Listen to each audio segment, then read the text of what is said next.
السلام علیکم ورحمۃ اللہ. اذان دے دیں.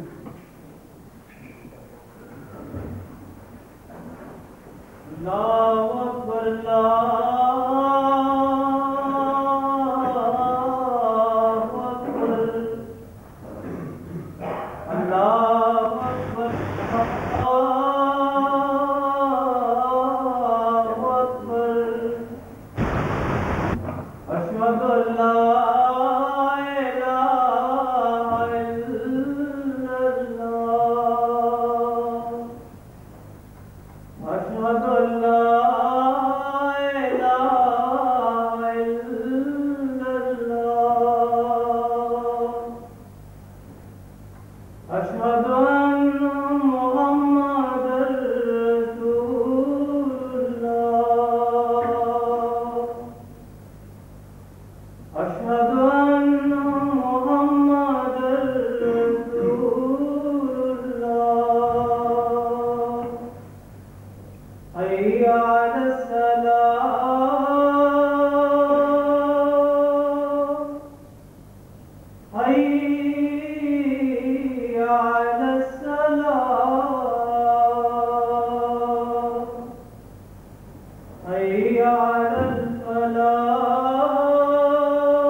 أشهد أن لا إله إلا الله وحده لا شريك له وأشهد أن محمدا عبده ورسوله أما بعد فأعوذ بالله من الشيطان الرجيم بسم الله الرحمن الرحيم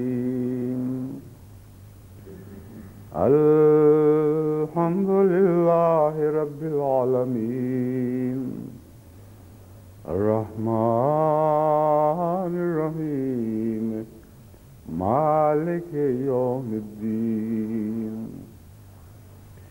إياك نعبد وإياك نستعين اهدنا الصراط المستقيم صراط الذين أنعمت عليهم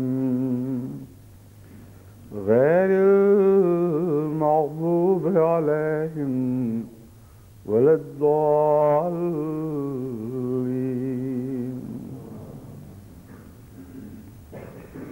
إنما أموالكم وأولادكم فتنة والله عنده أجر عظيم. فاتقوا الله ما استطعتم واسمعوا وأطيعوا وأنفقوا خيرا لأنفسكم ومن يوق شح نفسه فأولئك هم المفلحون. إن تقرضوا الله قرضا حسنا يضاعف لكم ويغفر لكم واللہ شکور حلیم. سورہ تغابن آیات 16، 17 اور 18. آج کے خطبے کا موضوع مالی قربانی ہے. جیسا کہ ان آیات کے ترجمہ آیات سے ظاہر ہے جن کی میں نے تلاوت کی ہے، مگر ان کے لیے جن کو ترجمہ آتا ہو، اس لیے میں ابھی ان آیات کا ترجمہ بھی کروں گا. مالی قربانی اس تعلق میں ہے کہ وقف جدید کا 39واں سال خدا تعالیٰ کے فضل کے ساتھ بہت کامیابی کے ساتھ اختتام کو پہنچا ہے اور 40واں سال شروع ہو رہا ہے۔ پرانا یہی دستور رہا ہے کہ جس سال وقف جدید جس سال میں جس مہینے میں وقف جدید کا آغاز کیا گیا تھا، اس مہینے میں یا اس کے بعد دسمبر کے کسی جمعے میں افتتاح کا اعلان، نئے سال کے افتتاح کا اعلان ہو۔ چونکہ وقف جدید کا آغاز سن 57 میں دسمبر کے مہینے میں ہوا تھا، نومبر میں یا اکتوبر میں ہوا تھا، اس لیے پہلی دفعہ جو مالی تحریک ہوئی ہے وہ دسمبر کے جلسہ سالانہ پہ ہوئی، اور اس پہلی دفعہ کی نسبت سے بالعموم یہی دستور رہا ہے کہ جلسہ سالانہ میں جو بھی جمعہ آیا کرتا تھا اس میں اعلان ہوا کرتا تھا۔ کبھی اگر مصروفیت کی وجہ سے وقف جدید کا اعلان نہ ہو سکے تو آئندہ سال جنوری کے پہلے جمعے میں یہ اعلان ہو جاتا تھا۔ تو امسال بھی چونکہ قادیان کے جلسے کے سلسلے میں بہت سے امور پر گفتگو ہونی تھی، اس لیے یہی فیصلہ ہوا کہ ہم جنوری کے پہلے جو خطبے میں ہی وقف جدید کا اعلان کریں گے۔ وقف جدید حضرت مسلم موعود رضی اللہ تعالی عنہ کی تحریکات میں سے سب سے آخری تحریک ہے، لیکن چونکہ الہی منشاء کے مطابق جاری ہوئی تھی، اس لیے اس سے متعلق آپ کو بہت ہی مبشر رویا بھی دکھائی گئیں، اور جو ولولہ آپ کے دل میں پیدا کیا گیا اس کا یہ حال تھا کہ آپ نے ایک موقع پر فرمایا کہ اگر میرے دل میں اتنا جوش ہے اس تحریک کے لیے کہ اگر جماعت میرا ساتھ نہ دے، جو ویسے ناممکن بات تھی، مگر ایک احتمالاً ایک ذکر کے طور پر، فرضی ذکر کے طور پر بعض دفعہ انسان یہ دلیل قائم کرتا ہے، تو اپنے قلبی جوش کے اظہار کے لیے آپ نے فرمایا کہ اگر میرا جماعت ساتھ نہ دے تو مجھے اپنے مکان بیچنے پڑیں، اپنے کپڑے بیچنے پڑیں، تب بھی میں ضرور اس تحریک کو جاری کر کے رہوں گا۔ اور یہ بیماری کے ایام کا آپ کا عزم ہے، جبکہ بیماری کے ایام میں ارادے کمزور پڑ جایا کرتے ہیں۔ تو اللہ تعالیٰ کے فضل کے ساتھ وقف جدید کو خدا تعالیٰ نے جو بعد میں برکتیں عطا فرمائیں وہ اس بات کی مظہر ہیں کہ حضرت مسلم موعود کے دل میں یہ تحریک الہی تحریکی تھی، اور جو ولولہ اللہ نے ڈالا تھا وہ الہی ولولہ ہی تھا، جو ساری جماعت کے دلوں میں منتقل ہونا شروع ہوا، یہاں تک کہ یہ تحریک اب خدا کے فضل سے بہت مستحکم ہو چکی ہے۔ قرآن کریم کی جن آیات کی میں نے تلاوت کی ہے، ان کا ترجمہ یہ ہے کہ تمہارے اموال اور اولادیں محض فتنہ ہی تو ہیں، انما اموالکم و اولادکم فتنہ، یہ ایک محض فتنہ ہی ہیں، تمہارے لیے آزمائش کا ایک ذریعہ بنی ہوئی ہیں، ورنہ تم اولادوں کو چھوڑ کر جب واپس چلے جاتے ہو تو کچھ بھی ساتھ نہیں لے کے جاتے، جب اموال کو چھوڑ کر چلے جاتے ہو تو خالی ہاتھ جاتے ہو۔ آزمائش میں جو تم پورے اترتے ہو وہی تمہاری دولت ہے، یعنی وہی مال تمہارا ہے جو آزمائش میں پورا اترنے کے نتیجے میں نیک راہوں پر خرچ ہو، اور اس کا حساب خدا تعالیٰ کے نزدیک دوسری دنیا میں منتقل ہو جائے۔ وہی اولاد تمہاری اولاد ہے جو تمہارے بعد آنے والے کل میں تمہارے لیے سربلندی کا موجب بنے، تمہاری آنکھوں کی ٹھنڈک کا موجب ہو، تمہارے لیے دعاؤں کا موجب بنے، تمہاری درجات کی بلندی کا موجب بنے، اور یہ چیزیں آزمائش کے بغیر حاصل نہیں ہوتی۔ تو فتنہ کا یہ مطلب نہیں ہے کہ ساری اولاد فتنہ ہی ہوتی ہے، یہ تو بڑا سخت ایک ناپسندیدگی کا کلمہ ہے جو ہمارے ہاں اگر استعمال کیا جائے تو لوگ ناراض ہو جائیں کہ تمہاری اولاد ہے کہ فتنہ ہے، تو ان معنوں میں مراد نہیں ہے۔ مال بھی فتنہ ہے، اولاد بھی فتنہ ہے، یعنی آزمائش کا ایک ذریعہ ہے، اور اس فتنے سے اللہ کے فضل بھی حاصل ہو سکتے ہیں، اور اس فتنے سے اللہ تعالیٰ کی رضا کھوئی بھی جا سکتی ہے۔ تو فتنے میں دونوں پہلو ہوتے ہیں، فتنے پر پورا اترنے والا بہت زیادہ فضلوں کا وارث بن جاتا ہے، ہار جانے والا جو ہاتھ میں ہوتا ہے اس کو بھی کھو دیتا ہے۔ پھر فرمایا واللہ عندہ اجر عظیم، اور اللہ وہ ہے جس کے پاس بہت بڑا اجر ہے۔ یعنی ان دونوں کو اگر خدا کی راہ میں خرچ کرو گے، اولاد کو بھی اور اموال کو بھی، تو یاد رکھو کہ اجر خدا کے ہاتھ میں ہے اور عظیم اجر ہے، اس کی وسعت اس دنیا پر بھی حاوی ہے اور اس دنیا پر بھی حاوی ہے۔ عظیم کا ایک تو معنی ہے زیادہ، اور ایک عظمت اس چیز کو کہتے ہیں جس کے دائرہ سے کوئی چیز بھی باہر نہ رہے، وسیع ہو جائے، ہر چیز پر اس کا اثر وسیع ہو جائے۔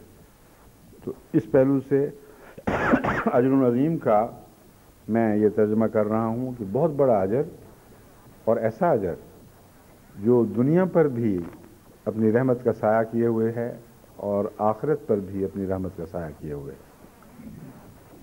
فاتقوا اللہ ما استطعتم،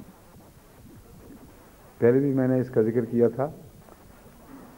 یہاں یہ نہیں فرمایا کہ انفقوا فی سبیل اللہ ما استطعتم، یہ فرمایا ہے فاتقوا اللہ ما استطعتم، اور مضمون ہے خرچ کا، یعنی یہ حکمت واضح فرمائی جا رہی ہے کہ تمہارے خرچ میں کوئی دلچسپی نہیں ہے، اس خرچ میں جو دلچسپی ہے جو تقوی کی استطاعت بڑھنے کے ساتھ ساتھ بڑھتا چلا جائے گا، اس خرچ میں دلچسپی ہے جو اللہ کے تقوی کی خاطر، اس کی رضا کی خاطر تم پیش کرو گے، ورنہ محض مال میں تو کوئی دلچسپی نہیں ہے اللہ کو، کیونکہ وہ سارا مال اس کے قبضہ قدرت میں ہے، وہی عطا کرتا ہے، اسی نے سارا نظام اقتصادیات بنایا اور اسی کے قوانین کے تابع یہ جاری ہے، جس کو چاہے عطا فرمائے، جس سے چاہے چھین لے۔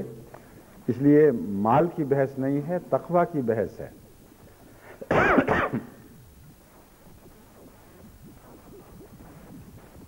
اس کی وضاحت اس لیے ضروری ہے کہ، اور اسی غرض سے میں نے اس آیت کا آج کے لیے انتخاب کیا تھا، کہ بعض اپنے دوست اپنی نادانی میں یہ سمجھتے ہیں کہ جماعت احمدیہ میں جو مال کا چرچا ہو رہا ہے وہ کہ محض ایک تاجر ذہنیت کی جماعت ہے، ہر وقت مالوں کے مطالبے ہو رہے ہیں، اور اس خیال کو بعض اپنی طرف سے تو پیش نہیں کرتے، اپنے غیر احمدی دوستوں کی طرف منسوب کر کے پیش کرتے ہیں، اور جو کرتا ہے وہ اپنے دل کا ایک داغ ضرور دکھا جاتا ہے، ورنہ جو مالی نظام کو سمجھتا ہو اور خدا کی خاطر قربانی کرنے والا، اس کا غیر احمدی دوست اگر یہ بات کہے گا تو اس کو 1000 جواب وہ اپنی طرف سے دے سکتا ہے۔ تمہیں پتہ ہی کیا ہے، تم لوگ تو خدمت دین کرنے کے لیے بھی بھکاری بنے ہوئے ہو، یعنی بڑے بڑے امیر طاقتوں سے پیسے لیتے ہو تو خدمت کرتے ہو۔ خدمت دین تو وہ ہوتی ہے کہ اپنے جیب سے انسان خرچ کرے اور پھر خدمت بھی کرے، اور پھر اللہ تعالیٰ نے تو سارے قرآن میں جگہ جگہ صفحہ الٹے تو مالی قربانی کا ذکر ملتا ہے، بلکہ خدا کے ساتھ بیعت کی شرط میں اس کو داخل فرما دیا، ان اللہ اشترى من المؤمنین انفسهم واموالهم بان لهم الجنہ۔ خدا کو اتنی ضرورت تھی مال کی کہ وہ بیعت جو خدا سے ہوتی ہے، اس بیعت کی 2 شرطیں ہیں، ان کی جانیں بھی خدا نے لے لی، ان کے مال بھی لے لیے، یہ سودا ہوا ہے جس کے نتیجے میں ان کو جنت نصیب ہوگی۔ تو مال کی قربانی کا جو تعلق ہے وہ براہ راست مال کی حرص سے نہیں، بلکہ مال کی حرص کے فقدان سے ہے۔ یہ مضمون ہے جس کا تقویٰ میں ذکر بیان فرمایا گیا ہے۔ وہ قومیں جن کو مال کی حرص ہوتی ہے وہ خرچ کیسے کر سکتی ہیں خدا کی راہ میں؟ وہ نظام جو مال کی حرص سے آزادی دلاتا ہے وہی نظام ہے جو مالی قربانی پر چل سکتا ہے۔ اگر مال کی حرص کی قیمت بڑھانے والا نظام ہو تو کوئی چندے نہیں دے گا، سب کے ہاتھ بند ہو جائیں گے، مٹھیاں بند ہو جائیں گی۔ تو ایسی متضاد بات کرتے ہیں جو اگر ذرا سی بھی عقل سے غور کریں تو کسی پہلو سے بھی سچی ثابت نہیں ہو سکتی۔ اول خدا تعالیٰ جو مالک اور خالق اور قادر ہے اور رزق عطا فرمانے والا، اس کو وسعت دینے والا، اس میں کمی پیدا کرنے والا، ہر طرح کے اختیار رکھتا ہے، وہ کہہ رہا ہے کہ تم سے جو میرا سودا ہے اس میں مال کی قربانی شامل ہے۔ دوسرے جگہ جگہ بار بار فرماتا ہے فی سبیل اللہ خرچ کرو، فی سبیل اللہ خرچ کرو، اور اسے ایک مومن کی سوچ کا ایک لازمی ابدی جز بنا دیا گیا ہے۔ آغاز ہی میں مومن کی تعریف، متقیوں کی تعریف یہ فرما دی، الف لام میم ذالک الکتاب لا ریب فیہ ھدی للمتقین الذین یؤمنون باللہ یؤمنون بالغیب ویقیمون الصلاۃ ومما رزقناہم ینفقون۔ وہ لوگ جو غیب پر ایمان لاتے ہیں اور نماز کو، عبادت کو قائم کرتے ہیں، اور تیسری بات کیا، ومما رزقناہم ینفقون، جو ہم نے ان کو عطا فرمایا رزق اس میں سے وہ خرچ کرتے چلے جاتے ہیں۔ تو قرآن کریم کو جو سمجھتا ہے یا سرسی نظر سے بھی پڑھتا ہے، اس کے ذہن میں جماعت کے مالی قربانی کے نظام پر کوئی اعتراض پیدا ہو ہی نہیں سکتا، اس کے خواب و خیال میں بھی نہیں آ سکتا۔ اور پھر جب جیسا کہ میں نے ثابت کیا ہے واقعات سے، جہاں حرص کا سوال ہو وہاں مالی قربانی توئی طور پر مانگی جا ہی نہیں سکتی۔ حرص کے برعکس مضمون ہے، اور یہی وجہ ہے کہ خدا تعالیٰ نے یہاں فاتقوا اللہ ما استطعتم فرمایا ہے۔ تم نے اموال خرچ کرنے ہیں، بڑی بڑی ذمہ داریوں کو ادا کرنا ہے، لیکن یاد رکھنا کہ تقویٰ کا معیار بڑھاؤ گے تو یہ کر سکو گے، ورنہ ہمارے تقاضے پورے نہیں کر سکو گے۔ تقویٰ کی استطاعت مانگو اللہ سے، تقویٰ بڑھے گا تو مال از خود بخود پھوٹ پھوٹ کر خدا کی راہ میں نکلیں گے۔ اور یہ ہمارا ساری زندگی کا تجربہ ہے، ساری زندگی کے تجربے کا نچوڑ ہے کہ جن کا تقوی کا معیار بلند ہوتا ہے وہ ان کے دلوں سے پہلے مال پھوٹتے ہیں، پھر ان کی جیبوں سے نکلتے ہیں۔ بعض دفعہ ایسا ان میں جوش پایا جاتا ہے کہ زبردستی روکنا پڑتا ہے۔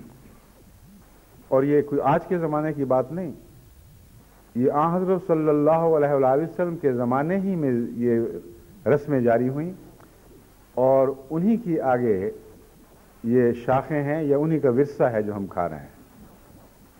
کئی دفعہ ایسا ہوا کہ آن حضور صلی اللہ علیہ وآلہ وسلم کی خدمت میں کسی نے کچھ مال پیش کیا، آپ نے فرمایا گھر کے لیے کوئی چھوڑ کے آئے ہو کہ نہیں؟ اور بعض دفعہ جواب ہوا کہ یا رسول اللہ، اللہ اور رسول کی محبت وہی ذکر ہے جو گھر پہ چھوڑیں اور کچھ بھی نہیں۔ پھر بعضوں سے قبول کیا اور بعضوں سے قبول نہیں کیا، بعضوں کو کہا آدھا کر دو، کسی سے تیسرا حصہ لے لیا اور باقی چھوڑ دیا۔ اس میں حکمتیں کیا ہیں وہ تو اللہ کی نے بعد میں از خود ظاہر فرما دی بعض صورتوں میں، مگر مراد یہی ہے کہ یہ جو رسمیں چلیں کہ سب کچھ حاضر کر دو، یہ تقویٰ کے معیار سے براہ راست پھوٹی تھیں، اور فاتقوا اللہ ما استطعتم کی ایسی زندہ مثالیں تھیں جنہوں نے دائمی ہو جانا تھا، ان کی نسل سے پھر آگے ایسی مثالوں نے پھوٹنا تھا۔ پر جماعت احمدیہ میں جو خدا کے فضل سے یہ عظیم الشان قربانی کے مظاہرے نظر آتے ہیں، یہ اس کی وجہ یہی ہے۔ دے مجھے کوئی ٹھیک ہے۔ بس جماعت احمدیہ کی طرف سے اگر مالی قربانیاں بڑھ رہی ہیں تو یہ اس بات کا ایک پیمانہ ہے کہ اللہ کے فضل کے ساتھ ان کے تقویٰ کا معیار بڑھ رہا ہے۔ یہ اس بات کا پیمانہ ہے کہ اللہ کے فضل کے ساتھ ان کی حرص کم سے کم تر ہوتی چلی جا رہی ہے۔ بہت ہی عظیم الشان ایک ٹریبیوٹ جس کو کہتے ہیں، خراج تحسین ہے جو جماعت کی قربانیاں عمومی حیثیت سے جماعت کو دے رہی ہیں۔ دنیا میں کوئی نہیں ہے جو ایسی جماعت پیدا کر کے دکھا سکے۔ چیلنج ہے، کوئی ہے تو آگے بڑھ کر قبول کر کے دکھائے۔ بسا اوقات میری گفتگو ہوئی ہے مستشرقین سے اور بعض بڑے بڑے سوچنے والوں سے، اور ان سے جب میں نے یہ پہلو کھول کر بیان کیا تو بالکل گنگ ہو گئے. میں نے کہا تم کہتے ہو ایجنٹ کسی کے الزام لگتا ہے تم پر, کوئی ایسے ایجنٹ بنا کے تو دکھاؤ کہ جو اپنی جیبوں سے خرچ کر رہے ہوں اور کسی اور سے محتاج نہ ہوں اپنی بقا کے لیے. ایسے ایجنٹ پھر پاگل ہی ہوں گے, تو بہتر ہے پاگل کہا کرو بجائے ایجنٹ کہنے کے. ایجنٹ پیسے کھاتا ہے, اور اگر وہ ایجنٹ نہ بھی ہو تو پیسے مانگ مانگ کے کام کرتا ہے. لیکن وہ کس قسم کا ایجنٹ ہے جو اپنا سب کچھ فدا کرتے ہوئے اپنی جانوں کی قربانیاں پیش کر دیتا ہے, وقف زندگی کے نظام میں بڑھ چڑھ کر حصہ لیتا ہے, جب اس کو قبول نہ کیا جائے تو روتا ہوا احتجاج کرتا ہے, اور جب اس کی مالی قربانیاں واپس کی جائیں تو بے چین زندگی گزارتا ہے. کئی ایسے احمدی ہیں جن کو بعض کمزوریوں کی وجہ سے یہ سزا دینی پڑی کہ تم سے چندہ وصول نہیں کیا جائے گا. اور آئے دن مجھے خط ملتے ہیں, ایک کل بھی ملا تھا, کہ خدا کے واسطے بس کریں, زندگی بے چین بے قرار ہو گئی, لطف اٹھ گیا ہے زندگی کا. پہلے ہم چندہ دیتے تھے تو اللہ کے احسان کے سے لطف اٹھاتے تھے کہ خدا نے ہمیں توفیق دی اور باقی مال کھانے کا مزہ آتا تھا. اب تو سارا مال حرام لگتا ہے. تو جس جماعت کا یہ معیار ہو اس کے متعلق کوئی زبان دراز کرتا ہے تو تمہیں کیا فکر ہے اس کی؟ ایسی جماعت کوئی اور پیدا تو کر کے دکھائے کہ جن کی جانیں واپس کی جائیں تو روتے ہوئے واپس جائیں. یہ بھی تو قرآن کی گواہی کے مطابق وہی پہلی رسم ہے جو دوبارہ زندہ ہوئی ہے. قرآن کریم ایسے لوگوں کا ذکر جانی قربانی کی سلسلے میں فرماتا ہے کہ ایسے لوگ محمد رسول اللہ کی خدمت میں حاضر ہوتے رہے جو میدان جنگ میں جہاد کی طرف جا کر اپنی جانیں نثار کرنا چاہتے تھے, اور رسول کریم صلی اللہ علیہ وآلہ وسلم نے یہ کہہ کر انکار فرما دیا کہ میرے پاس سواریاں نہیں ہیں, دور کا سفر ہے, میں تمہیں کیسے لے کے جاؤں. قرآن کریم فرماتا ہے اس حال میں لوٹے کہ ان کی آنکھوں سے آنسو بہ رہے تھے کہ ہمارے پاس اتنا بھی نہیں ہے کہ ہم خدا کے حضور اپنی جان پیش کر سکیں. واقعتاً ایسی باتیں آج کے زمانے میں اگر دہرائی جا رہی ہیں تو جماعت احمدیہ میں دہرائی جا رہی ہیں. وقف کی تحریک ہوئی, بعض ایک موقع پر آ کے میں نے کہا بس اب وہ مدت گزر گئی, اب اور وقت قبول نہیں ہوگا. ایسے بے قرار روتے ہوئے خط ملے ہیں عورتوں کے, ایسی بچیوں کی جن کی شادیاں بھی نہیں ہوئی تھیں بلکہ شاید مشکل سے شادیوں کی عمر کو پہنچی تھی, کہ ہم تو آرزوئیں لیے بیٹھے تھے کہ خدا کبھی ہمیں بڑا کرے گا اور ہمیں توفیق دے گا تو ہمارے بچے بھی اسی طرح وقف نو میں شامل ہوں جیسے پہلوں کے ہوئے. آپ نے رستہ بند کر دیا. میں نے کہا میں کون ہوتا ہوں اب تو آئے رستے بند کرنے والا. یہ اللہ کی فضل سے ایک اخلاص کا دریا جاری ہوا ہے, اور میری نیت پہلے یہی تھی کہ کچھ وقت کے لیے ہو, اب میں اسے ہمیشہ کے لیے جاری سمجھتا رہوں گا اور یہی جماعت کرے گی. تو وہ کون سا دریا تھا؟ ان کے آنسوؤں کا دریا جو اخلاص کی صورت میں پوچھتا تھا. وہ دعائیں بن گیا, خدا نے میرے دل کو تبدیل فرما دیا کہ کوئی فیصلہ دوبارہ نہیں چلے گا, ان کا اخلاص چلے گا, اور وہ تحریک جاری ہو گئی. تو یہ وہ مضمون ہے کہ ان اللہ اشتری من المؤمنین انفسهم واموالهم بان لهم الجنہ. اور مال کی قربانیوں میں بھی میں نے بارہا مثالیں پیش کی ہیں. لوگ دیتے ہیں, بعض دفعہ دل پہ بہت بوجھ پڑتا ہے کہ ان کے پاس کچھ نہیں ہے, اتنا زیادہ دے رہے ہیں, بعض دفعہ زبردستی واپس کرنا پڑتا ہے. اور بسا اوقات تو نہیں لیکن کبھی کبھی میں مجبور ہو جاتا ہوں بالآخر, میں کہتا ہوں اچھا ٹھیک ہے, اور پھر خدا ان کو اور برکتیں دیتا ہے کیونکہ اس کی جزا بھی خدا نے دینی ہے. آگے فرماتا ہے اللہ تعالیٰ وَاسْمَعُوا وَأَطِیعُوا, سنو کا معاملہ نہیں ہے. اللہ بہتر جانتا ہے کہ وہ تم سے کیا قربانیاں مانگ رہا ہے اور اس کے کیا نتیجے نکلیں گے. وہ بچہ جس کو اپنے ماں باپ پر اعتماد ہو, یہ ہو نہیں سکتا کہ ماں باپ اس کو کہیں تو وہ اگر وہ سچا وفادار اور حقیقت میں ماں باپ پر اعتماد کرنے والا ہو تو آگے سے بحثیں کرے کہ نہیں یہ میرے لیے ٹھیک نہیں ہوگا.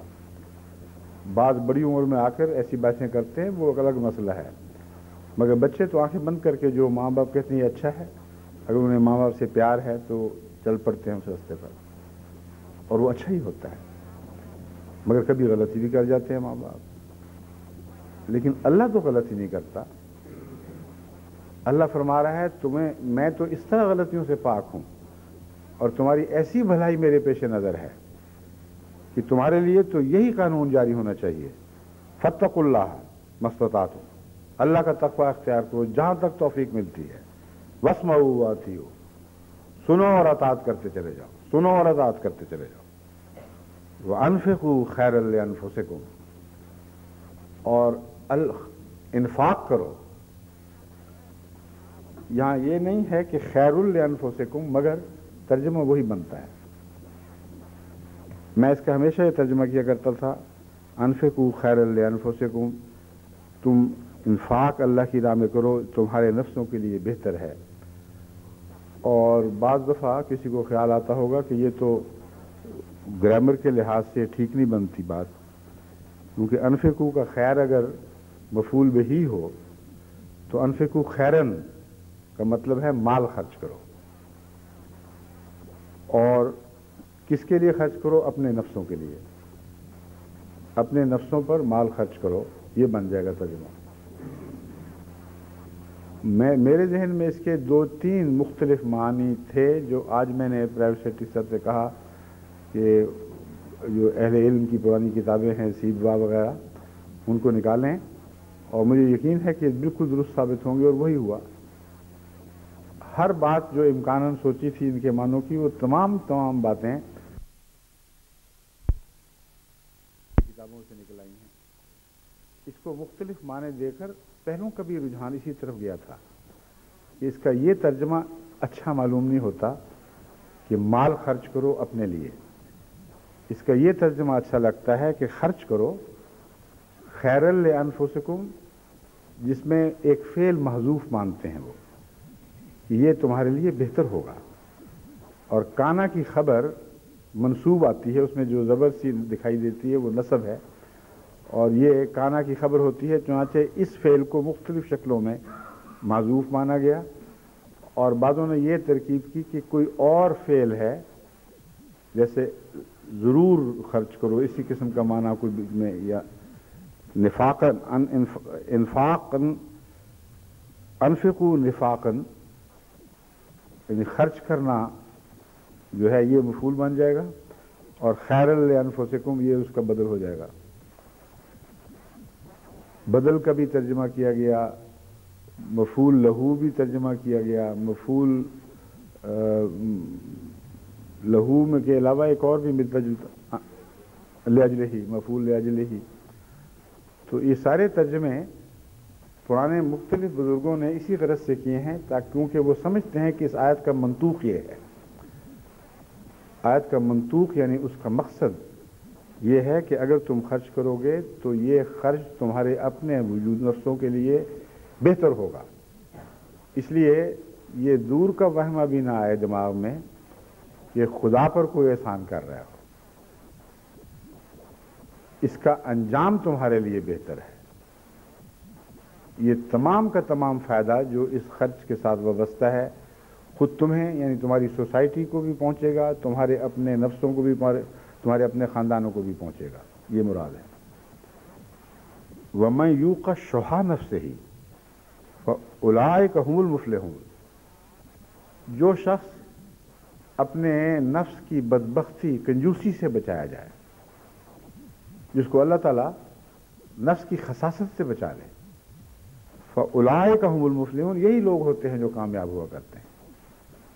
جن کے نفس خسیس ہوں ان کا علاج کوئی نہیں ہوتا، اور انہوں نے کہاں نصیحت کے نتیجے میں خدا کی راہ میں خرچ کرنا ہے، ان کے دل مٹھی ہو جاتے ہیں اور تکلیف پہنچتی ہے، اور پھر وہی لوگ یہ آواز اٹھاتے ہیں کہ عجیب آپ کی دنیا دار جماعت بن رہی ہے، ہر وقت پیسوں کی باتیں ہو رہی ہیں، کوئی کہتا ہے اتنی قسمیں ہو گئی ہیں چندوں کی، یہ چندہ وہ چندہ، مگر اعتراض کرنے والے اللہ ماشاءاللہ بعض ہیں جو اپنے ذہنی ساخت کے لحاظ سے یہ باتیں سوچتے ہیں، لیکن قربانیوں میں آگے ہوتے ہیں۔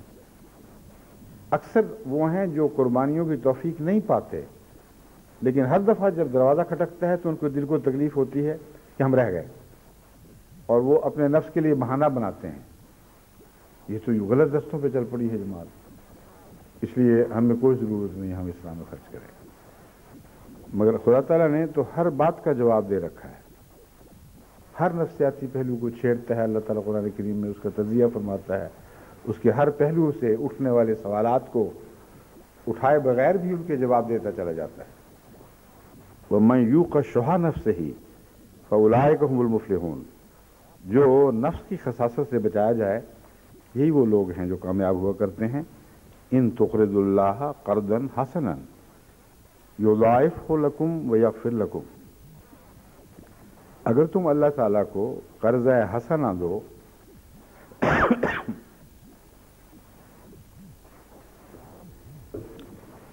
یضاعف لکم ویغفر لکم، وہ اسے تمہارے لیے بڑھائے گا اور تمہاری بخشش فرمائے گا۔ یہاں قرض حسنہ کی کیا بحث ہے؟ سوال یہ ہے کہ قرض خالی بھی تو کہا جا سکتا تھا، لیکن قرض حسنہ کی اصطلاح خدا کو قرض دینے کے سلسلے میں کیوں استعمال فرمائی گئی؟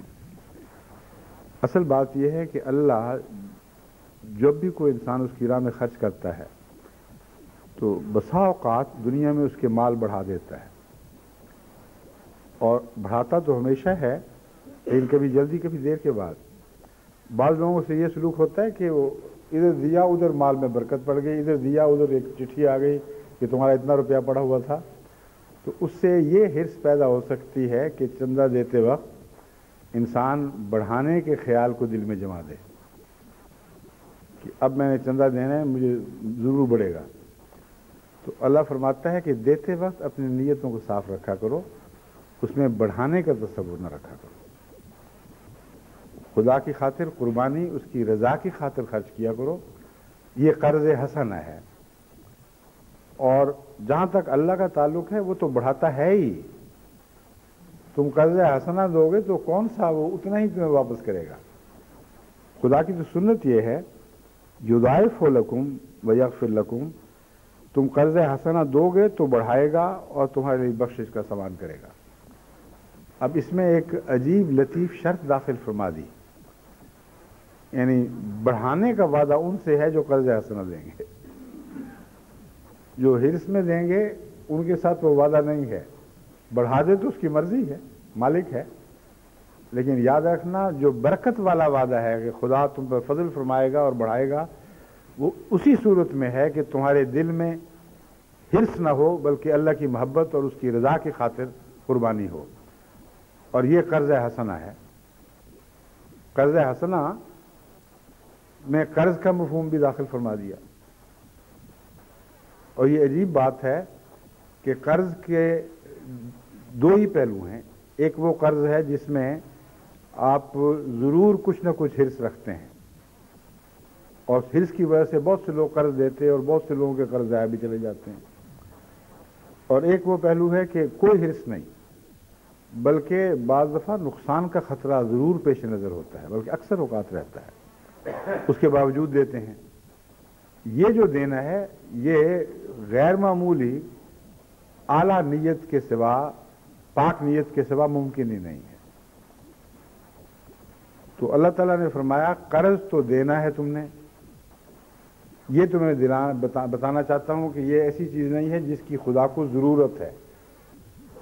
ضرورت کا تصور مٹانے کے لیے لفظ قرض استعمال فرما دیا، کیونکہ قرض لینا کسی کی عظمت اور اس کی بڑائی کے خلاف نہیں ہے۔ ہاں حضرت صلی اللہ علیہ وآلہ وسلم نے کبھی کسی سے مدد نہیں مانگی مگر قرضے لیے، وقتی طور پر ایک ضرورت پیش آ سکتی ہے، تو یہ تو نہیں کہ خدا کو ضرورت ہے، مگر قرض کا مفہوم دے کر یہ بتایا کہ تم کوئی احسان نہیں کر رہے جو اپنی جماعت پر، یا خدا کا تصور براہ راست اگر نہ داخل کریں تو یہ مضمون بنے گا کہ جماعت مسلمہ پر تم کوئی احسان نہیں کر رہے، یہ تو ضرور واپس ہوگا جو اصل ہے۔ اور جہاں تک خدا کے کاموں کا تعلق ہے وہ بڑھایا کرتا ہے، مگر بڑھاتا ان کے ہے جن کو یہ نیتیں پاک ہوں، جو جذبہ محبت سے خرچ کریں اور قربانی کی روح سے خرچ کریں۔ بس ایسے لوگ جو اپنے غریب بھائیوں کو قرضہ دیتے ہیں اور اس نیت سے دیتے ہیں کہ ان کی بھلائی ہو، اور اگر ہمیں کچھ تنگی پڑتی بھی ہے تو کوئی حرج نہیں، ان کا جو جذبہ ہے وہ بہت ہی قابل قدر بن جاتا ہے۔ بس اللہ تعالیٰ فرماتا ہے کہ میں تو بہت ہی قدردان ہوں، اس جذبے سے اگر تم قرض دو گے، لالچ کی وجہ سے نہیں کرو گے، تو پھر میں وعدہ کرتا ہوں، میرا دستور یہ نہیں فرمایا میں وعدہ کرتا ہوں، فرمایا اللہ ایسا کرتا ہے اور کرے گا، اور اس شرط کے ساتھ کرے گا، یضاعف لکم ویغفر لکم، تمہارے لیے بڑھائے گا بھی، اور اس سے بڑی بات یہ کہ تمہاری بخشش کے سامان کرے گا۔ اب اگر مالی قربانی ایسی ہو کہ اس سے برکت بھی پڑے اور یقین ہو، خواہ انسان قربانی کرتے وقت زیادہ تصور نہ بھی باندھے، لیکن یہ یقین ہو کہ مغفرت ہوگی، تو یہ بہت ہی پاکیزہ اور ہر سودے سے اچھا سودا ہے۔ جس خرچ کے نتیجے میں مغفرت ہو جائے، وہ اس لیے ضروری ہے کہ اگلی دنیا کے متعلق اللہ فرماتا ہے کہ وہاں کوئی پیسہ کام نہیں آئے گا، وہاں مغفرت کا خرچ سے کوئی تعلق نہیں رہے گا۔ تو ہمارے دن کتنے ہیں جن میں خدا تعالیٰ سے مغفرت کے سودے کی خاطر اپنا مال خرچ کریں؟ موت کا کوئی وقت مقرر نہیں، اور ایک دفعہ مر گئے تو سارا مال یہیں دھرے کے دھرا رہ جاتا ہے، اور پھر اس دنیا میں کام ہی نہیں آ سکتا۔ تو مغفرت کا تعلق تو ہر شخص کے ساتھ ہے، اور مغفرت کی خاطر خرچ کرنا یہ لالچ حرص نہیں ہے، یہ ایک ایسی طبعی ضرورت ہے جو ہر انسان سے لاحق ہے، ہر انسان سے وابستہ ہے۔ تو حرص کا جہاں تک تعلق ہے، کوئی غرض کا تعلق ہے، اللہ نے فرما دیا کہ مغفرت کی حرص رکھا کرو، یہ سوچا کرو کہ میں اللہ کی خاطر خرچ کرتا ہوں، بڑھے یا نہ بڑھے میری بخشش کا سامان ہو جائے۔ اور خدا وعدہ فرماتا ہے کہ بخشش کا سامان تو ہوگا، لیکن اس سے پہلے میں تمہارے مال بھی بڑھا چکا ہوں گا۔ کتنا عجیب سودا ہے۔ یضاعف لکم ویغفر لکم، تم مغفرت کی خاطر کرتے ہو، خدا اتنا محسن ہے، تمہارا واپس کرے گا، اس سے زیادہ دے گا، اور پھر مغفرت کا قرضہ اس پر باقی رہے گا، اور اس وقت وہ مغفرت کا قرضہ کام آئے گا جبکہ تمہارے مال دولت کی ویسی کوئی اہمیت نہیں رہی، وہ محض فضل ہی فضل ہوگا۔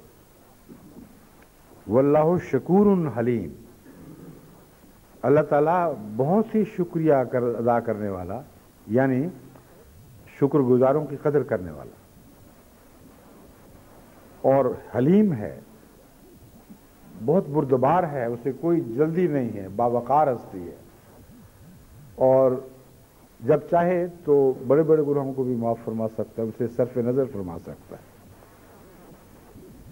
بس یہ وہ آیات ہیں جن کا نظام جماعت کے مالی حصے سے ایک اٹوٹ تعلق ہے، جو کبھی توڑا جا ہی نہیں سکتا۔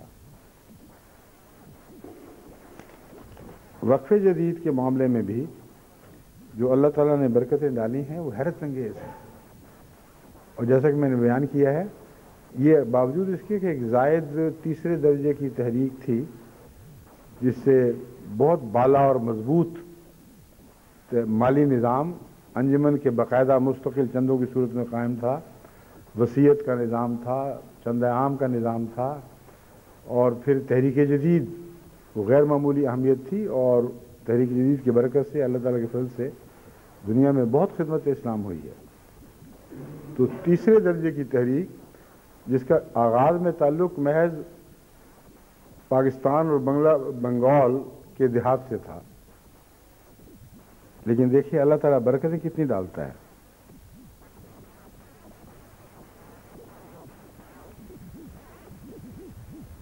میں اس سے پہلے کہ میں یہ فگرز آپ کے سامنے پیش کروں، میں آپ کو بتانا چاہتا ہوں کہ جماعت کے اندر جو مالی قربانی کا جذبہ ترقی کیا ہے، وہ ایک دور ایسا تھا کہ تبلیغ کی رفتار سے بہت زیادہ تیز رفتاری سے آگے بڑھ رہا تھا، اب وہ دور آ گیا ہے کہ تبلیغ کی رفتار اس کو چیلنج کر رہی ہے اور اس سے آگے بڑھ کر وہ بہت تیز قدموں کے ساتھ اسلام کا پیغام دنیا میں پھیلا رہی ہے، اور پھر ان کے توازن کا دور آئے گا، پھر آپ کی مالی جو آپ کے چندے ہیں ان میں ایک عظیم انقلاب برپا ہو جائے گا، چوٹی سے اور چوٹیاں اٹھیں گی۔ لیکن اس وقت ہم اس دور میں داخل ہوئے ہیں کہ مالی قربانی کا نظام مستحکم ہو گیا، وہ چل پڑا، اپنے پاؤں پہ کھڑا بھی ہوا اور پھر دوڑ پڑا، اور اب تبلیغ کا دعوت اللہ کا نظام بیدار ہو کر، جیسے دیر سے اس کو ہوش نہ ہو، ہوش میں آ رہا ہے کہ او ہو یہ تو بہت آگے نکل گئے ہیں، وہ دوڑ دوڑ کے پھر آگے نکلنے کی کوشش کر رہا ہے، اور مجھے لگ رہا ہے کہ نکل چکا ہے۔ لیکن کچھ عرصہ ہوگا کہ جب ان لوگوں میں سے پھر مالی قربانی لوگ پیدا کرنے والے، مالی قربانی کرنے والے لوگ پیدا ہونے شروع ہوں گے، اور اچانک جماعت کے مالی نظام میں غیر معمولی برکتیں پڑیں گی۔ جو حوالہ میں آپ کے سامنے رکھنا چاہتا تھا موازنے سے پہلے، وہ ایک دلچسپ حوالہ ہے، وہ ہے ایک اخبار احمدیت کی دشمنی میں وقف ایک رسالہ جس کا نام المنبر ہے، وہ فیصل آباد سے جاری تھا اس زمانے، پرانے زمانے میں 1953 کی تحریک میں اس نے جماعت کے خلاف بڑا کردار ادا کیا۔ عبدالرحیم اشرف صاحب اس کے ایڈیٹر تھے، اور ان کا پاکستان کے دینی طبقوں پر بڑا اثر تھا۔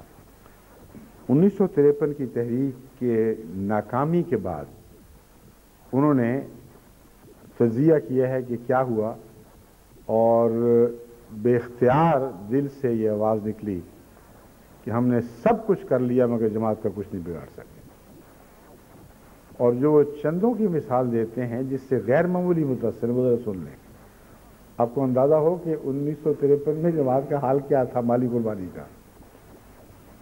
وہ کہتے ہیں کہ 53 کے عظیم تر ہنگامے کے باوجود قادیانی جماعت اس کوشش میں ہے کہ 56-57 میں اس کا بجٹ 25 لاکھ روپے تک پہنچ جائے۔ ساری دنیا کی جماعت کا بجٹ 25 لاکھ روپے تک پہنچ جائے، اس کوشش میں ہے۔ کہاں وہ دن، کہاں آج کے دن۔ آج خدا تعالیٰ کے فضل کے ساتھ اس سال وقف جدید کا جو وعدہ تھا وہ 2 کروڑ 41 لاکھ کا تھا، مگر وصولی 2 کروڑ 63 لاکھ ہوئی ہے۔ تو کہاں وہ اس کے توہمات کہ یہ دیکھو کیسی باتیں کر رہے ہیں، گویا ستاروں پہ کمند ڈالنے لگ گئے، 25 لاکھ کے بجٹ کی سوچ رہے ہیں۔ اور اب وقف جدید ہی کا اکیلا 2 کروڑ 63 لاکھ وصولی کا بجٹ ہے،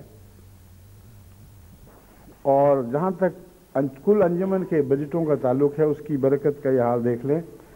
57 سال تک تو وہ کہہ رہا تھا کہ یہ 25 لاکھ کی باتیں کر رہے ہیں، 81-82 میں یہ 1 کروڑ 27 لاکھ 67,687 ہو چکا تھا، اور 1982-83 میں 1 کروڑ 55 لاکھ 96، یعنی جس سال خدا تعالیٰ نے مجھے اس خدمت پہ معمور فرمایا اس سال 1 کروڑ 55 لاکھ 96 تھا، اور 83-84 میں میرے ہجرت کے سال سے 1 سال پہلے کل انجمن کا بجٹ 2 کروڑ 6 لاکھ 14 تھا، اور اب صرف وقف جدید کا بجٹ 2 کروڑ 63 لاکھ ہو چکا ہے۔ تو یہ پیسے حریص جماعت کی طرف سے آ رہا ہے جن کو مال کا فکر ہے اور مال کا حرص ہے، یہ تو اس جماعت کی طرف سے آ رہے ہیں جن کو مال کی کوڑی کی بھی پرواہ نہیں رہی، اپنے مال پیش کرتے ہیں اور قبول ہوں تو خوش ہو کے لوٹتے ہیں، نہ قبول ہوں تو روتے ہوئے واپس جاتے ہیں۔ بس وقف جدید کے سلسلے میں بھی خدا تعالیٰ نے وہ عظیم احسانات فرمائے ہیں کہ روح خدا کے حضور ایسے سجدے کرتی ہے کہ سجدے سے سر اٹھانے کو جی نہ چاہے، سوائے اس کے کہ مجبوریاں دوسرے کاموں میں لے جائیں، مگر ایک ایک شکر اللہ کا ایسا ہے کہ اس میں ساری روح ہمیشہ سجدہ ریز رہے تو اس کے نشے سے باہر نہیں آ سکتی۔ موازنے کے طور پر چند اور باتیں میں آپ کے سامنے رکھتا ہوں۔ گزشتہ سال یعنی جو اس سال سے پہلا سال تھا، وعدہ جات 2,26,00,000 تھے اور وصولی 2,48,63,000 ہوئی۔ ام سال جو گزر گیا ہے، یعنی ام سال سے مراد وہ سال جو ابھی گزرا ہے، 2,41,00,000 کے وعدے تھے، 2,63,00,000 کی وصولی ہوئی۔ اب یہ اللہ کی عجیب شان ہے کہ وقف جدید کی وصولیاں اس کے وعدوں سے بڑھ رہی ہیں۔ سینہ شمشیر سے باہر ہے دم شمشیر کا۔ قربانی کرنے والا دم جو ہے وہ سینے سے باہر نکلتا ہے، اچھل اچھل کے باہر آ رہا ہے۔ اور تفصیلی جہاں تک تعلق ہے، اس میں خدا تعالیٰ کے فضل سے ان سال بھی جماعت پاکستان کو یہ اعزاز نصیب ہوا ہے کہ سب دنیا کے وقف جدید کے قربانی کرنے والوں کے مقابل پر پاکستان نے سب سے زیادہ قربانی کی ہے۔ دوسرے نمبر پر امریکہ نے اپنے اس عہد کو پورا بھی کیا اور نبھایا ہوا ہے۔ امیر صاحب امریکہ نے مجھ سے ایک دفعہ ذکر فرمایا تھا کہ ہمارا بھی دل چاہتا ہے کسی چندے میں بہت آگے بڑھیں اور سب سے آگے نکل جائیں۔ تو ہم نے غور کیا ہے تو یہی سوچا کہ باقی جگہ تو بہت بہت فاصلے رہ گئے ہیں، وقف جدید میں اگر ہم کوشش کریں تو ایسا ہو سکتا ہے۔ چنانچہ ایک وقت تھا کہ وہ کسی شمار میں ہی نہیں تھے، اب وہ دوسرے نمبر پر آ چکے ہیں اور گزشتہ سال بھی تھے اور اس پوزیشن کو مینٹین کر رہے ہیں، یہاں وہ قائم ہیں اور فاصلہ کچھ کم بھی کر رہے ہیں پاکستان سے۔ اس لیے بعد میں نا پاکستان والے کہیں ہمیں بتایا نہیں تھا پہلے، جس طرح جرمنی کی دفعہ شکوے شروع ہو گئے تھے کہ آپ نے اچھا کیا چپ کر کے بتا دیا کہ جرمنی آگے بڑھ گیا اور ہم نے نہیں بڑھنے دینا۔ تو میں امید رکھتا ہوں کہ انشاءاللہ پاکستان کا یہ اعزاز برقرار رہے گا، مگر امریکہ نے کوشش ضرور کرنی ہے۔ جرمنی بہت سی قربانی کے میدانوں میں یا دوسری یا تیسری پوزیشن پہ رہتا ہے، کبھی کبھی اول بھی آ جاتا ہے اور یہاں بھی تیسری حیثیت ہے۔ اس کے بعد پھر کینیڈا ہے، پھر میں گرم بھی ہے کوئی کہوا، پھر برطانیہ کی باری آتی ہے، پھر ہندوستان ہے۔ ہندوستان نے بھی اچھا معیاری کام دکھایا ہے اور گزشتہ سال کے مقابلے پر بہت محنت کر کے کافی آگے بڑھا ہے۔ پھر سوئٹزرلینڈ کی چھوٹی جماعت ہونے کے باوجود اس کی باری ہے جو 7ویں نمبر پر ہے۔ انڈونیشیا نے وقف جدید میں بہت ترقی کی ہے، 8ویں نمبر پر آ گیا ہے۔ موریشس 9ویں نمبر پر ہے اور جاپان 10ویں نمبر پر۔ جاپان کو کوئی اس پہ کوئی دل آزاری نہیں ہونی چاہیے، ان کی بہت چھوٹی سی جماعت ہے اور ان کے اقتصادی حالات کچھ اس لیے بھی خراب ہو رہے ہیں کہ بہت سے لوگ جو پاکستان سے وہاں آ کے کام کر رہے تھے ان کے لیے مشکلات پیدا ہو گئی ہیں، کچھ کو واپس بھجوا دیا گیا، کچھ کو پولیس کی تحویل میں رکھا گیا، کچھ اقتصادی بحران کے نتیجے میں نقصان اٹھا بیٹھے۔ تو وہ ان کا چھوٹی سی جماعت کا 10ویں نمبر پر رہنا بھی خدا تعالیٰ کی فضل سے ایک بڑا اعزاز ہے۔ اللہ اس اعزاز کو قائم رکھے اور اس کی برکت سے ان کے اموال میں بھی ترقیات ہوں، ان کی خوشیوں میں بھی ترقیات، اور سب کے لیے میری یہی دعا ہے۔ جہاں تک دوسری جماعتوں کا تعلق ہے جو عموماً پیچھے رہ جب چھوٹی تھیں اور پیچھے رہ رہی تھیں، ان میں اس طرح موازنہ میں نے کیا ہے کہ گزشتہ سال کے مقابل پر غیر معمولی اضافہ پیش کرنے کی کس کو توفیق ملی ہے، کیونکہ عام دور میں تو شامل نہیں ہو سکتی تھیں۔ اس لحاظ سے گیانا اول آئی ہے، گیانا کی جماعت، اور انہوں نے دگنے سے بھی کچھ زیادہ کر دیا ہے چندہ اس دور میں، اس ایک سال میں۔ بنگلہ دیش نے بہت آگے قدم بڑھایا ہے، انہوں نے بھی 1100 کی بجائے 2063، میں معاف کرنا یہ چندے کی بات نہیں ہو رہی، چندہ دہندگانہ کی ہر چندہ دہندگان کی تعداد میں غیر معمولی اضافہ۔ میں عنوان نہیں پڑھا تھا، اس لیے جب میں نے یہ پڑھا تو میں نے کہا 1100 کیسے ہو سکتا ہے، بنگلہ دیش کا تو بہت زیادہ چندہ ہوگا اس سے۔ تو جب عنوان دیکھا ہے تو عنوان یہ ہے چندہ دہندگان کی تعداد میں اضافہ، اور اس پہلو سے گیانا اضافے کی نسبت سے اول آ گیا ہے اور بنگلہ دیش کو دوئم قرار دیا ہے۔ لیکن یہ مجھے بات سمجھ نہیں آ رہا، اچھا ٹھیک ہے، 1100 کے بدلے میں 2063 ہے، دگنے سے کم ہے، اور گیانا دگنے سے ذرا سا زیادہ ہے۔ ہالینڈ تیسرے نمبر پر ہے، 170 افراد سے بڑھ کر 249 ہو گئے، 249 ہو گئے۔ کینیڈا چوتھے نمبر پر ہے، 3045 مجاہدین سے تعداد بڑھ کر 4431 ہو گئی، اور جرمنی پانچویں نمبر پر ہے، 5633 سے بڑھ کر 8194 کی تعداد پہنچ گئی ہے۔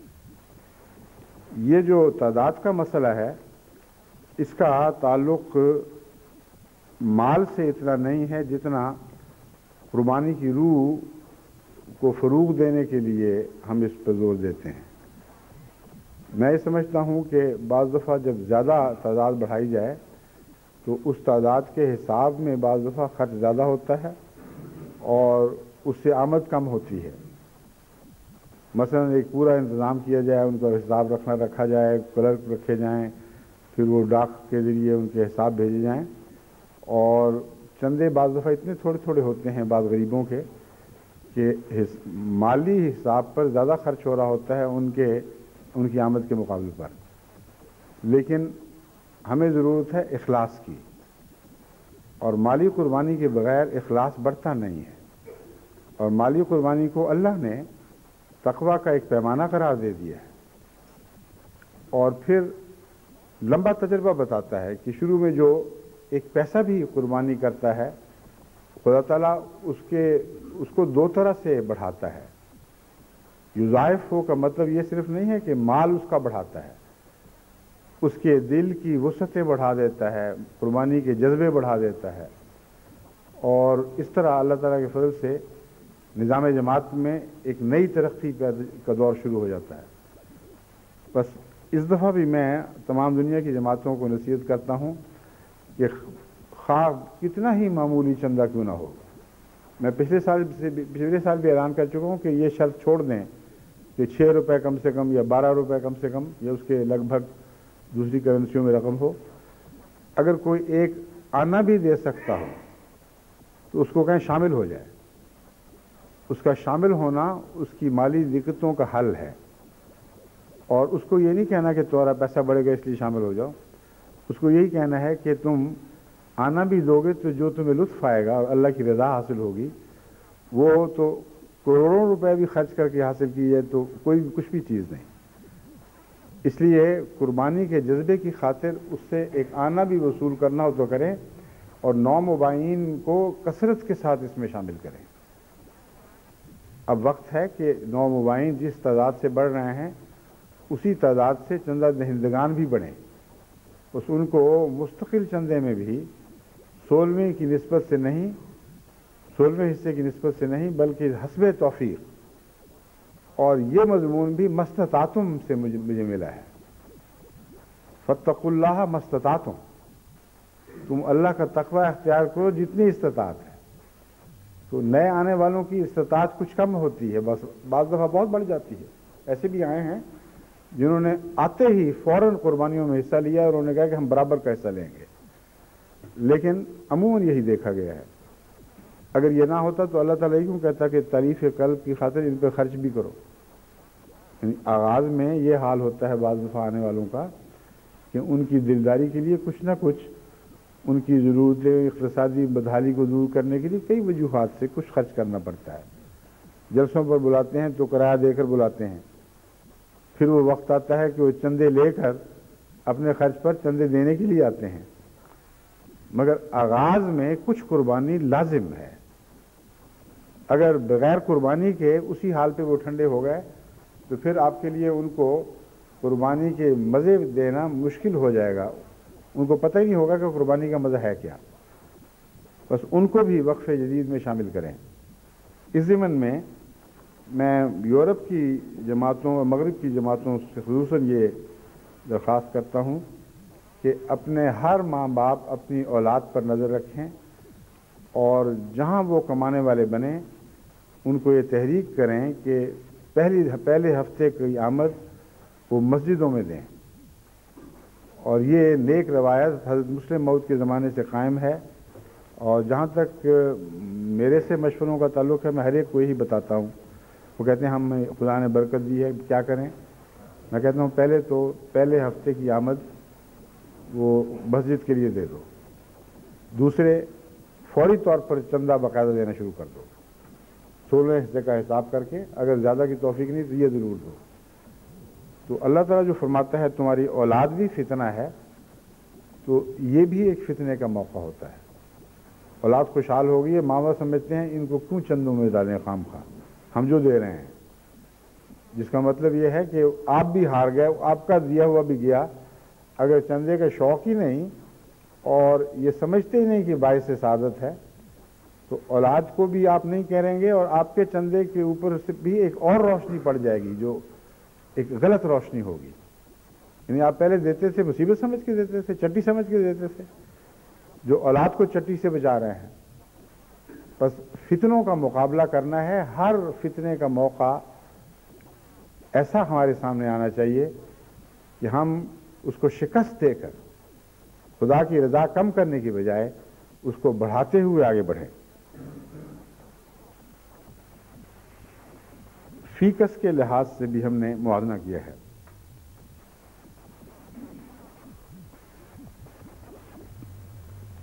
اور سوئٹزرلینڈ حسب سابق وقف جدید کے فیکس چندے میں اب بھی سب سے آگے ہے۔ امریکہ نمبر 2 ہے، کوریا اور جاپان تیسرے نمبر پر ہیں، اور بیلجیم اللہ کے فضل کے ساتھ چھوٹی جماعت ہونے کے باوجود بھی چوتھے نمبر پر آ گئی ہے۔ حالانکہ مالی لحاظ سے ایک کمزور جماعت ہے۔ یورپ کی جماعتوں میں بیلجیم کی جماعت بہت کمزور جماعت ہے، اخلاص میں نہیں، مالی لحاظ سے، لیکن اللہ نے توفیق دی ہے کہ چوتھے نمبر پر آ چکے ہیں اور بھی قربانیوں میں آگے بڑھ رہے ہیں۔ چندہ بالغان میں جو پاکستان کے اضلاع کا مقابلہ ہوا کرتا ہے، ان میں کراچی اول، روا دوم، لاہور سوم، پھر فیصل آباد، سیالکوٹ، اسلام آباد، گجرانوالہ، شیخوپورہ، کوئٹہ اور سرگودا آتے ہیں۔ مجموعی وصولی کے لحاظ سے چندہ اطفال میں کراچی پھر اول، لیکن یہاں روا کی بجائے لاہور دوئم اور روا سوم ہے، پھر فیصل آباد، راولپنڈی، سیالکوٹ، شیخوپورہ، سرگودا اور کوئٹہ اسی ترتیب سے آتے ہیں۔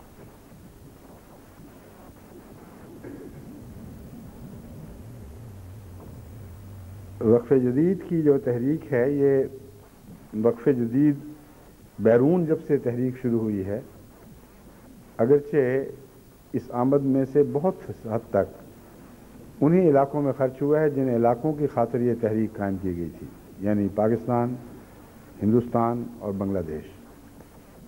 لیکن حضرت مسلم موعود کی ایک رویا نظر سے گزری ہے جس سے پتہ چلتا ہے کہ خدا کا منشا یہ ہے کہ بالآخر اس تحریک کا فیض، یعنی جن کاموں پر خرچ کرنا ہے اس اعتبار سے بیرونی دنیا پر بھی پھیلانا ہوگا، اور باقی ملکوں میں صرف پاکستان، ہندوستان اور بنگلہ دیش پر ہی اس کا خرچ نہیں ہوگا، بلکہ اور جگہ بھی اسی قسم کا نظام جاری ہو۔ یعنی وقف جدید کے مقاصد کے حصول میں ان کو بھی شامل کرنا پڑے گا، صرف چندے کی قربانی میں نہیں۔ بس اس لحاظ سے اس سال میں نے مال کو ہدایت کر دی ہے کہ آغاز ہم افریقہ سے کرتے ہیں۔ افریقہ میں ضرورتیں بڑھ رہی ہیں اور بعض ملکوں میں اقتصادی بدحالی کی وجہ سے چندوں میں کمزوری آ رہی ہے۔ وقف جدید کا ایک حصہ ہم انشاءاللہ اس سال افریقہ کی طرف منتقل کریں گے، اور پھر ایسا وقت آئے گا کہ یورپ میں بھی وقف جدید کے نظام کے تحت ہمیں معلمین مقرر کرنے پڑیں گے اور اس قسم کے کام جاری کرنے ہوں گے جو اسلام کے آخری غلبے کے لیے ضروری ہیں۔ ایک آخری بات، میں وہ اس وقت چونکہ ختم ہو رہا ہے، میں ہو چکا ہے بلکہ، وہ حوالہ تو نہیں پڑھ سکتا مگر اس کا خلاصہ میں نے بیان کر دیا ہے. پھر کسی وقت حضرت مسلم موعود کا حوالہ بھی پڑھ کے سنا دوں گا. پاکستان اور ہندوستان کے علاوہ دیگر جماعتوں کو دفتر اطفال کا ریکارڈ رکھنا چاہیے. یہ اس سلسلے میں آخری نصیحت ہے آج کے خطبے میں. وقف جدید کا جو اطفال کا ریکارڈ ہے وہ پاکستان، ہندوستان، بنگلہ دیش میں رکھا جاتا ہے مگر غیر ملک دوسرے ملکوں میں نہیں رکھا جاتا. اور ہم چاہتے ہیں کہ بچے بہت زیادہ اس میں حصہ لیں. جس طرح نو مباحین دین میں بچے ہی ہوتے ہیں، خواہ عمریں کتنی ہوں، اسی طرح بچوں کا حال ہے. ان کو شروع میں ہی وقف جدید میں شامل کیا جائے تو آئندہ ہر قسم کے دوسرے چندوں میں اللہ تعالیٰ ان کے حوصلے بڑھا دے گا، ان کے دل کھول دے گا. تو ہمیں معین طور پر یہ اطلاع ملنی چاہیے اب باہر کی جماعتوں سے کہ اتنے زیادہ بچے ہم نے بڑھائے ہیں. اور بچے کے سلسلے میں پہلے دن کا بچہ بھی نظام میں شامل ہو جاتا ہے. بعض مائیں تو پہلے زمانے جب میں وقف جدید میں کام کیا کرتا تھا تو بعض مائیں لکھا کرتی تھیں کہ ہمارے ہونے والے بچے کبھی چندہ لے لیں. اور بعض یہ کہا کرتی تھیں یہ ہم مومن جو ہیں نا یہ اللہ میں سے کافی ترکیبیں کرتے رہتے ہیں. کسی کا بچہ نہیں ہوتا تھا تو اس نے کہا کہ میں نے اس کا چندہ جو میرا بچہ نہیں ہو رہا نا میں نے وہ لکھوا دیا وقف جدید میں اور اللہ آپ ہی سنبھالے معاملہ. اور واقعتاً ایسے میرے سامنے معین واقعہ آئے کہ ڈاکٹروں نے کہا تھا بچہ نہیں ہونا، کسی عورت نے یہ ترکیب چلی اور اللہ تعالیٰ نے بچہ عطا فرما دیا. یعنی چندہ دینے والا بعد میں آیا ہے، چندہ پہلے آ گیا ہے. تو یہ دنیا کے نظام نہیں ہے، یہ اور قسم کے نظام ہیں جو چل رہے ہیں. تو اپنے بچوں کو شامل کریں. اگر دل کا جوش اور ولولہ ہو تو بے شک ان کو بھی شامل کر لیں جو پیدا نہیں ہوئے. جو پیدا ہوئے ہیں ان کو تو ضرور شامل کریں. اللہ تعالیٰ اس نظام کو ہمیشہ برکت دیتا چلا جائے اور بڑھاتا چلا جائے. ہمارے اموال میں ہمارے اخلاص کے پیچھے پیچھے برکت دے، آگے نہیں. فاتقوا اللہ ما استطعتم پہلے رکھا ہے، انفاق کا مضمون بعد میں آتا ہے. بس پہلی دعا یہ ہے کہ ہماری تقوی کی استطاعت بڑھائے، اس بڑھتی ہوئی اطاعت کے وسیع تر دائرے میں ہمارے اموال میں بھی برکت ہوتی چلی جائے اور ہماری جانی قربانیوں میں بھی برکت ہوتی چلی جائے. اور یہ ایسے سلسلے ہیں جو خود اپنی ذات میں ثواب ہیں، اپنی ذات میں جنتیں ہیں. اللہ سب دنیا کو ان جنتوں سے آشنائی عطا فرمائے. السلام علیکم.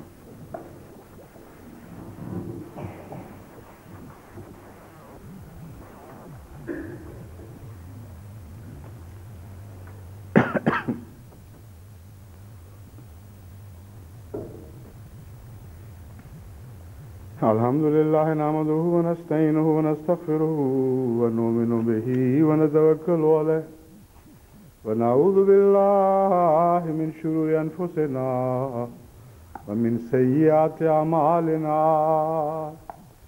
من يهده الله فلا مضل له ومن يضلله فلا هادي له. ونشهد أن لا إله إلا الله وحده لا شريك له ونشهد أن محمدا عبده ورسوله. عباد الله رحمكم الله إن الله يأمر بالعدل والإحسان وإيتاء ذي القربى وينهى عن الفحشاء والمنكر والبغي يعظكم لعلكم تذكرون. اذكروا الله يذكركم وادعوه يستجب لكم ولذكر الله أكبر.